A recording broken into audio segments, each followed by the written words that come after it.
नमस्कार, बहुत स्वागत है आपका एबीपी गंगा के न्यूज बुलेटिन में। आपके साथ मैं हूं राजेंद्र।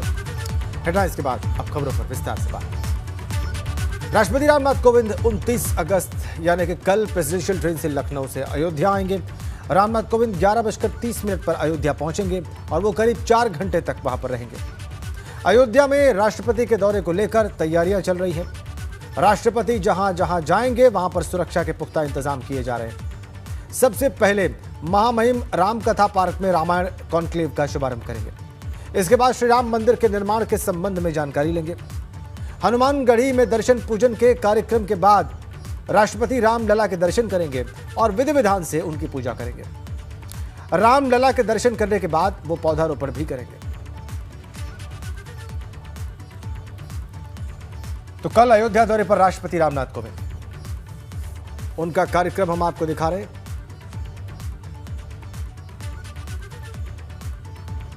कल अयोध्या दौरे पर रहेंगे राष्ट्रपति रामनाथ कोविंद। प्रेसिडेंशियल ट्रेन से वो लखनऊ से अयोध्या आएंगे और जहां जहां जाएंगे वहां पर सुरक्षा के पुख्ता इंतजाम।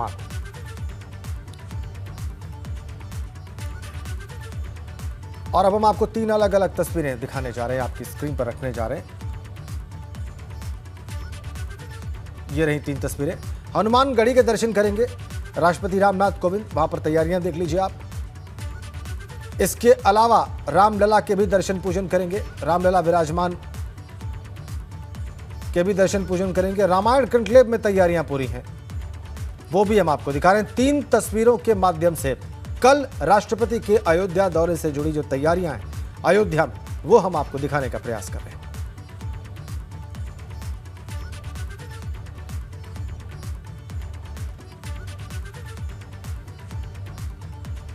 और पर्यटन एवं संस्कृति राज्य मंत्री नीलकंठ तिवारी राष्ट्रपति के अयोध्या दौरे को लेकर सारी देखरेख अपने संरक्षण में कर रहे हैं। उनका क्या कहना है ये भी आपको दिखाते हैं। पूरी अयोध्या इस माननीय राष्ट्रपति जी के आगमन को लेकर के बहुत उत्साह में है। प्रत्येक अयोध्यावासी उनका स्वागत करता है और बहुत ही हर्ष का वातावरण यहाँ पर है। बदली हुई अयोध्या अपने सांस्कृतिक पहचान को अग्रेतर करते हुए युगानुकूल देशानुकूल भाव को आत्मसात करके अयोध्या अपने पुनर्निर्माण की तरफ अग्रसर है। 77 लड़ाइयों के बाद भव्य और दिव्य राम मंदिर का निर्माण प्रारंभ हो चुका है। राष्ट्रपति रामनाथ कोविंद ने आज गोरखपुर दौरे पर उत्तर प्रदेश के पहले आयुष विश्वविद्यालय का शिलान्यास किया। यह विश्वविद्यालय करीब 50 एकड़ में बन रहा है और इस मौके पर उत्तर प्रदेश के आयुष मंत्री धर्म सिंह सैनी भी मौजूद रहे। एबीपी गंगा संवाददाता अनुभव शुक्ला ने उनसे खास बातचीत की।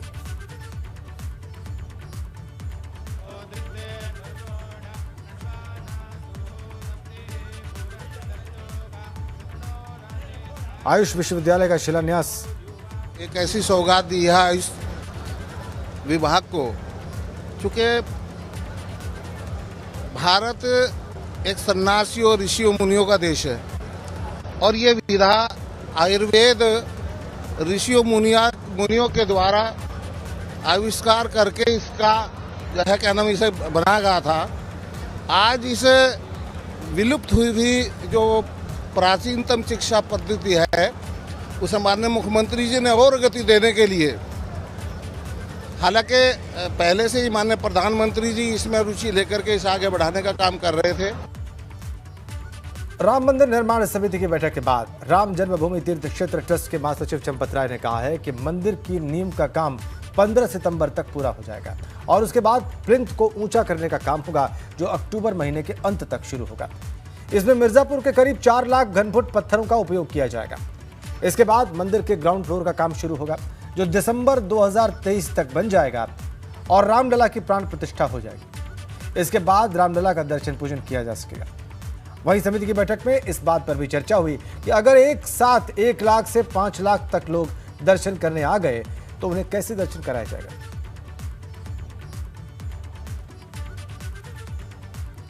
23 तक गर्भगृह में भगवान का दर्शन कर सकें, ये भी विचार हुआ है। सामान्य परिस्थितियों में 1 लाख दर्शनार्थी भक्त अयोध्या आएंगे। नींव का काम कुछ है, वो सितंबर में पूरा होगा।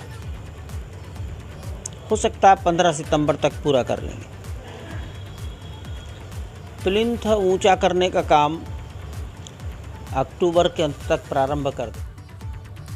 तो विधानसभा चुनाव से ठीक पहले यूपी में सियासी पार्टियां सम्मेलनों, ट्रेनिंग कैंप्स और यात्राओं के जरिए वोटर्स को लुभाने की कवायद में जुट गई है। बहुजन समाज पार्टी एक ओर जहां पर ब्राह्मण सम्मेलन कर रही है, वहीं दूसरी ओर पार्टी अलग अलग जिलों में कार्यकर्ताओं को चुनावी गणित के मद्देनजर ट्रेनिंग देने का कैंप भी लगा रही। इसी कड़ी में आज प्रयागराज में बीएसपी ने ट्रेनिंग कैंप का आयोजन किया। कैंप में जिले के 500 से ज्यादा कार्यकर्ताओं को चुनावी समर में उतरने का मंत्र दिया गया।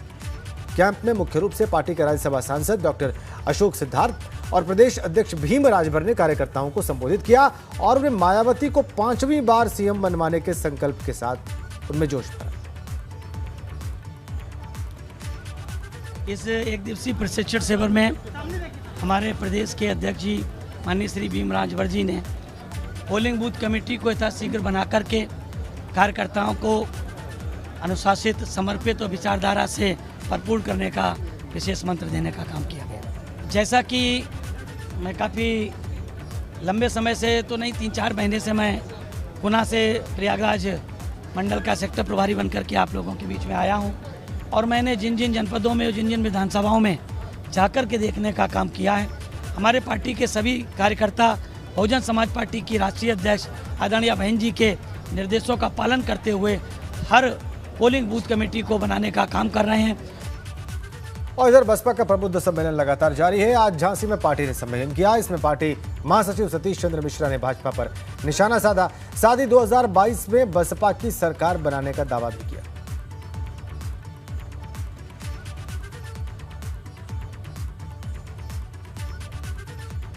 इन्होंने किसानों से कहा कि आप हमारे साथ में आ जाइए, हमें वोट दीजिए, हम आपकी आमदनी 2 गुना कर देंगे। 2 गुना तो नहीं करी, इन्होंने 0 पर पहुंचा दी और इसके साथ साथ में जो कुछ उनके पास बचा था, उनकी जमीन, उसको भी छीनने की योजना बना दी। 3 कानून बनाए, जिसको आप देख रहे हैं कि कैसे किसान जो है पूरे 1.5 वर्षों से आंदोलित है। इधर बसपा के बाहुबली विधायक और माफिया मुख्तार अंसारी के बड़े भाई सिबकतुल्लाह अंसारी आज बसपा छोड़कर समाजवादी पार्टी में शामिल हो गए। उन्होंने अखिलेश यादव की मौजूदगी में समाजवादी पार्टी ज्वाइन की। सिबकतुल्लाह अंसारी के बसपा छोड़कर सपा में जाने पर तमाम दलों ने अपनी अपनी प्रतिक्रिया दी है। बसपा ने कहा कि इससे कोई फर्क नहीं पड़ेगा, वहीं भाजपा ने कहा कि सपा बिना अपराधियों के कदम नहीं चला सकती।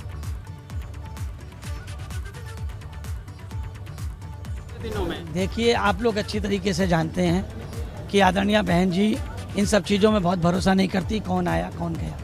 इसलिए जहाँ तक किसके छोड़ने किसके शामिल होने की बात है, इसमें बहुत ज़्यादा दम नहीं है। समाजवादी पार्टी हो या बहुजन समाज पार्टी, इन दोनों ही राजनीतिक दलों ने उत्तर प्रदेश में अपराध और अपराधियों को बढ़ाने का काम किया है। तमाम बलात्कारी हैं, अत्याचारी हैं, अनाचारी हैं, पापाचारी हैं, जिनके भरोसे ये दोनों राजनीतिक दल चलते रहे और इन अपराधियों ने अपनी ठिकाना बना रखा है, कभी सपा में कभी बसपा में। और ऐसे ही में अब मुख्तार अंसारी के परिवार को फिर समाजवादी पार्टी अपने यहां शामिल कर रही है। समाजवादी पार्टी बिना अपराधियों के एक कदम नहीं चल सकती है। उनकी साइकिल का पहिया अपराधियों के पेडल मारने से ही घूमता है। और मुजफ्फरनगर में 5 सितंबर को होने वाली महापंचायत को लेकर भारतीय किसान यूनियन जो है वो लगातार तैयारी कर रहा है। पश्चिमी यूपी के सभी जिलों में जाकर गांव-गांव पंचायत की जा रही है। भारतीय किसान यूनियन के राष्ट्रीय अध्यक्ष और बालियां खाप के चौधरी नरेश टिकैत किसानों के बीच जाकर उन्हें एकजुट कर पंचायत में आने का निमंत्रण दे रहे हैं। नरेश टिकैत ने आज शामली में 2 जगहों पर पंचायत की। इस दौरान उन्होंने थंबेदार गटवाला खाप के चौधरी श्याम सिंह मलिक से महापंचायत को सफल बनाने में समर्थन हासिल किया। 5 तारीख की पंचायत का ही है। अनुशासन से एक अच्छी सभ्यता था, कोई आदमी बाहर के आवे उन्हें महसूस ना हो। अब वहाँ मुजफ्फरनगर जिले में इस तरह की बात हुई, खाने पीने की कोई आदमी जो कई 100 किलोमीटर तो हमारे अतिथि होंगे, तो उनके सम्मान में और उनके खाने पीने में कोई वो ना हो। तो यही है, इसी के लिए हो रही जगह जगह पंचायत में निर्णय यही लिया गया कि सरकार के रवैये को देखते हुए पंचायत का दौर जो शुरू करेगा या 5 तारीख की जो पंचायत मुजफ्फरनगर में रखी गई या सिर्फ सरकार के रवैये के खिलाफ रखी गई। अगर सरकार इस रवैये को ना अपनाती और किसानों की बात मान लेती तो आज यह पंचायत करने का सिलसिला नहीं जारी रहता। आगे बढ़ते हैं। कानपुर से भाजपा सांसद सत्यदेव पचौरी ने आज रेल मंत्री अश्विनी वैष्णव से मुलाकात कर अनवरगंज मंदना रेलवे लाइन हटाने की मांग की।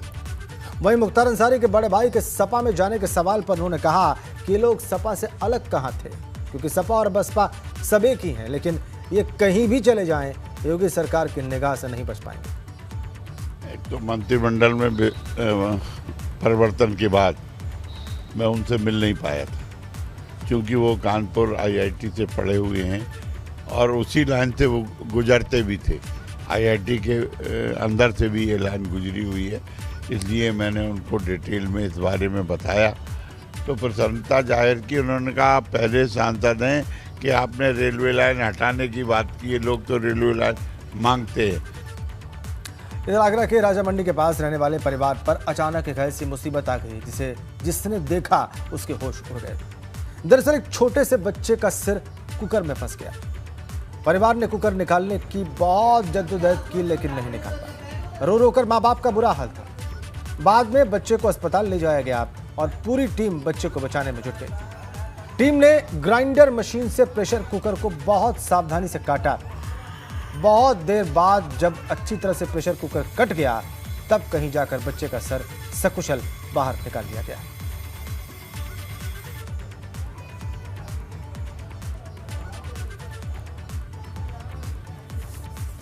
अब खबर बागपत से है। वहां पर रेप पीड़िता की दादी ने एसपी दफ्तर के बाहर आत्मदाह की कोशिश की। मामला बिनौली थाना इलाके के दौजा गांव का है। यहां पर पीड़ित के घर में घुसकर वारदात को अंजाम दिया गया। परिजनों का आरोप है कि आरोपी पक्ष उन्हें बार बार धमकी दे रहा है। हालांकि इससे पहले पुलिस ने आरोपी को गिरफ्तार करके जेल भेज दिया है, लेकिन आरोपी के परिवार वाले आए दिन पीड़ित के परिजनों को धमकी दे रहे हैं और पुलिस कार्रवाई नहीं कर रही है। इससे आहत होकर दादी ने आत्मदाह करने वो एसपी दफ्तर पहुंच गई। आज दोपहर को पुलिस कार्यालय के सामने एक महिला ने आत्महत्या करने का प्रयास किया, जिसे पुलिस ने विफल किया। ये संपूर्ण प्रकरण ग्राम दौजा, जो कि थाना बिनौली में लगता है, उससे संबंधित है। इसमें 2 FIR पंजीकृत की गई थी। प्रथम FIR दुष्कर्म से संबंधित थी, जिसके आरोपी को दिनांक 25 अगस्त को पुलिस ने अरेस्ट किया तथा माननीय न्यायालय के समक्ष पेश किया। वर्तमान में जिला कारागार में नियुक्त है। सेकेंड FIR SC/ST एक्ट के संबंधित है, जिसकी विवेचना CO भागपत द्वारा की जा रही है। इस महिला द्वारा आत्महत्या करने का प्रयास सेकेंड विवेचना को प्रभावित करने के उद्देश्य से किया गया था, ऐसा प्रथम दृष्टया प्रतीत हो रहा है। इस संपूर्ण आत्महत्या प्रकरण की जांच CO क्राइम को सौंपी गई है और उनको निर्देशित किया गया कि तत्काल आख्या उपलब्ध कराएं। और मेरठ के कंकरखेड़ा थाना परिसर में एक अजीबोगरीब मामला दिखाई दिया। यहाँ पर सेना के एक जवान की दूसरी पत्नी ने उसे तीसरी पत्नी के साथ दबोच लिया। सभी को थाने लाया गया तो महिला ने खुलासा किया कि सेना का जवान पहले से शादीशुदा होते हुए भी उसके साथ शादी करके उसे छोड़कर फरार हो गया। फिलहाल पुलिस आरोपी जवान की पहली पत्नी का इंतजार कर रही है और जवान फिलहाल थाने की पुलिस का मेहमान बना हुआ है। दरअसल हैदराबाद निवासी एक महिला श्रद्धापुरी इलाके में पहुंची। वहां पर उसने अपनी पत्नी के साथ रह रहे सेना के जवान मनीष कुमार को अपना पति बताते हुए हंगामा कर दिया। इस दौरान दोनों महिलाएं आपस में भिड़ने को भी तैयार हो गई। फिर जमकर हंगामा हुआ। पुलिस मौके पर पहुंची, जवान सहित दोनों महिलाओं को थाने लेकर आई। हैदराबाद से आई महिला ने बताया कि वो मूल रूप से पश्चिम बंगाल की रहने वाली है।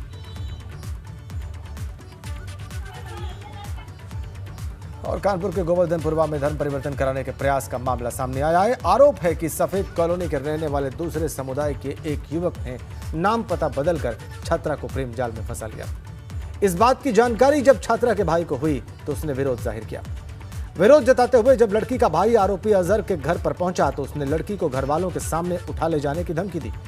इसके बाद पीड़ित ने आरोपी युवक के खिलाफ किदवई नगर थाने में मुकदमा दर्ज करवाया। पुलिस ने आरोपी को फिलहाल हिरासत में ले लिया है और इस पे त्वरित कार्रवाई जो है पुलिस के द्वारा की गई है। जो भी विहित व्यवस्था है, जो हमारे पास नियमों के तहत कार्रवाई हमसे अपेक्षित है, वो हमारी पुलिस कर रही है। और गाजियाबाद में 2 दिन के बच्चे की चोरी का मामला सामने आया है। ये चोरी मुरादनगर के सामुदायिक स्वास्थ्य केंद्र से हुई। इसके बाद गुस्साए परिजनों ने अस्पताल में जमकर हंगामा किया और दिल्ली मेरठ हाईवे को जाम कर दिया। इस घटना की जानकारी मिलने के बाद पुलिस ने लोगों को समझा बुझाकर किसी तरह से जाम खुलवाया। साथ ही पुलिस ने अस्पताल के कर्मचारियों से गहन पूछताछ कर कानूनी कार्रवाई का भरोसा दिया। खबरों के मुताबिक सुहानी गांव के रहने वाले सोनू की पत्नी ने बेटे को जन्म दिया, लेकिन अस्पताल से बच्चा चोरी हो गया। नगर थाना क्षेत्र से सीएससी मुरादनगर जो है वहाँ से एक छोटे बच्चे का जो कि नवजात था उसके गायब होने का प्रकरण सामने में आया। उसको कोई व्यक्ति अज्ञात व्यक्ति ने वहाँ से लेकर उसको चला गया है। इस संबंध में मुकदमा पंजीकृत कर लिया गया है एवं 4-5 टीमें लगातार काम कर रही हैं। सीसीटीवी फुटेज एवं मैनुअल सूचना के आधार पर हमारी कई टीमें लगातार लगी हुई हैं। बहुत ही जल्दी हम बच्चे को सकुशल बरामद करने के प्रयास कर रहे हैं। बहुत ही जल्दी बच्चे की बरामदगी की जाएगी। इधर कानपुर में साइबर फ्रॉड का एक बड़ा मामला सामने आया है। यहाँ पर निजी कंपनी को निशाना बनाकर 2 करोड़ 45 लाख के ऑनलाइन फ्रॉड को अंजाम दिया गया। महज 6 दिनों में ये पूरा पैसा शातिरों के खाते में जा चुका है। लीगल एडवाइजर के अनुसार फ्रॉड करने वालों ने कंपनी के ऑफिशियल लेटर की कॉपी का इस्तेमाल किया है।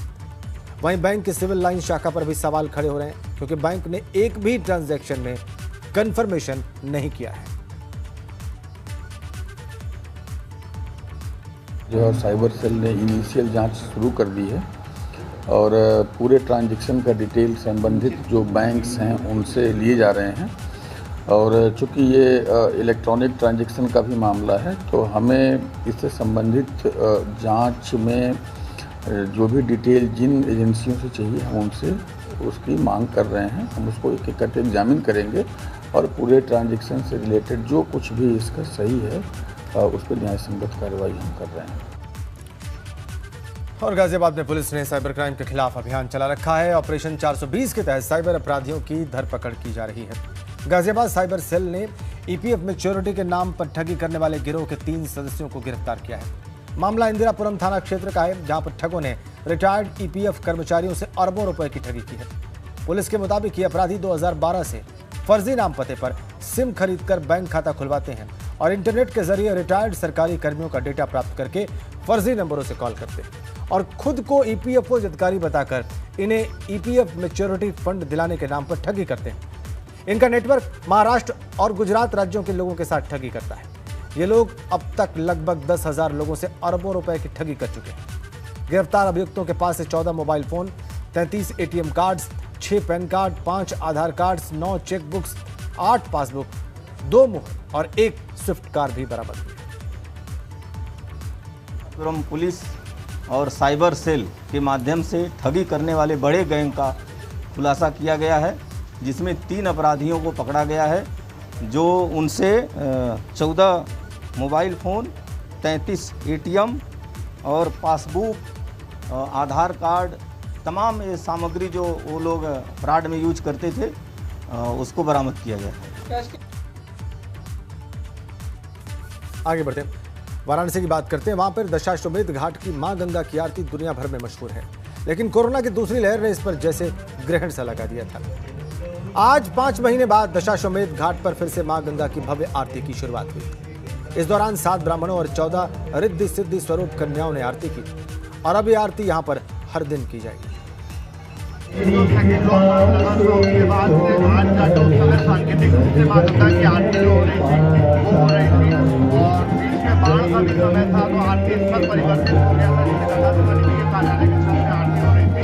आज कई दिनों बाद लॉकडाउन खत्म हो गया, उसके बाद आज दशाश्वमेध घाट पे पहले की तरह जिस तरीके से 7 आरती। भाविना पटेल पैरालंपिक फाइनल में पहुंचने वाली भारत की पहली टेबल टेनिस खिलाड़ी बन गई हैं।